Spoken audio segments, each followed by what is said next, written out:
Hi everybody, welcome to my channel. Well, I just read this article in PetaPixel that graphic designers are getting rather perturbed with Adobe stock because when they do searches, the search results are polluted with AI generated images. And according to a graphic designer quoted in the article, they're useless. They're not acceptable for what a graphic designer wants to do. And even though Adobe stock has, a filter where you can click no AI images, they're still getting a lot of AI images in those search results and having to wade through them to find appropriate images.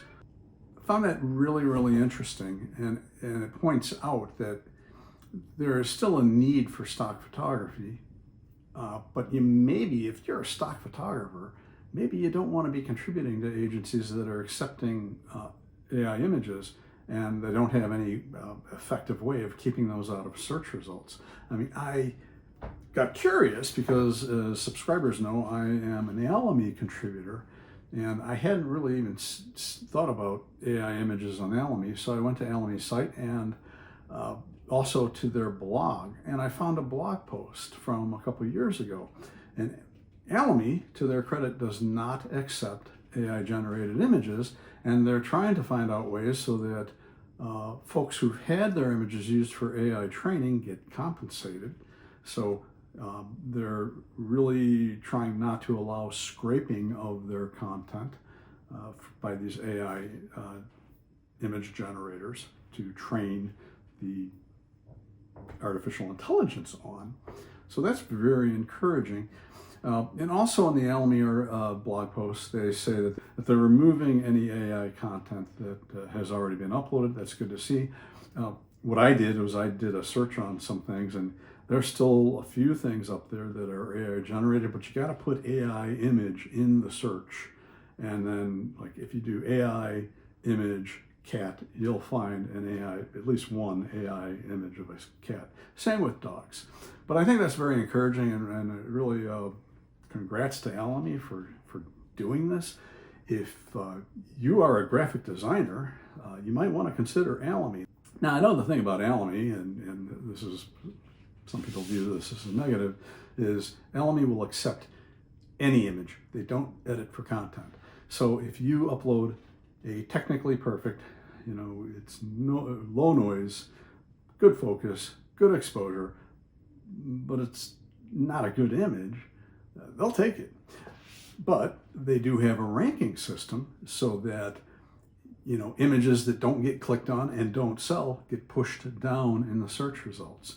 So if you're uploading images that do get clicked on and regularly sell, your results, you're being included in search results, goes up and up. And there are certain subjects that I know that if I type in that search into Alamy's search engine, I'm going to be on page 1. That kind of helps with keeping the garbage out of search results. But I think in a way this is very encouraging that Alamy is doing this, and I'm kind of encouraged that these stock photo users are not happy about AI images. It means that maybe AI images aren't as big a threat as I thought they might be. The other thing is, and there's another article in PetaPixel about this, is when the situation in Gaza started, there were AI images being uploaded to stock outlets. And to me, that's a problem, because this is it's an artificial rendering of something that should be photographically recorded. So it to me is unacceptable to be trying to pass off AI generated images as editorial content when they are not that. So I think there's going to have to be, I think agencies are going to have to really look at this and not accept images that are AI for something like a war that you need to have actual photographs of. It's a little worrying to me that agencies have done this.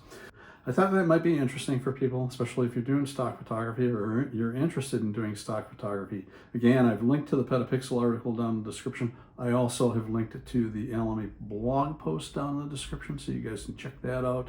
Gonna try and get content up a little bit more regularly, making things easier. I'm actually using my iPhone 16 Pro today rather than my Lumix G9 Mark II, because it's really relatively simple for me to get this content over onto my computer and get things going. So if this was useful to you, interesting, please leave a like. That's a big help to me with the algorithm. Comments, questions, leave them down below. I'll get to those as soon as I can. I'm Todd Banner. I will see you next time.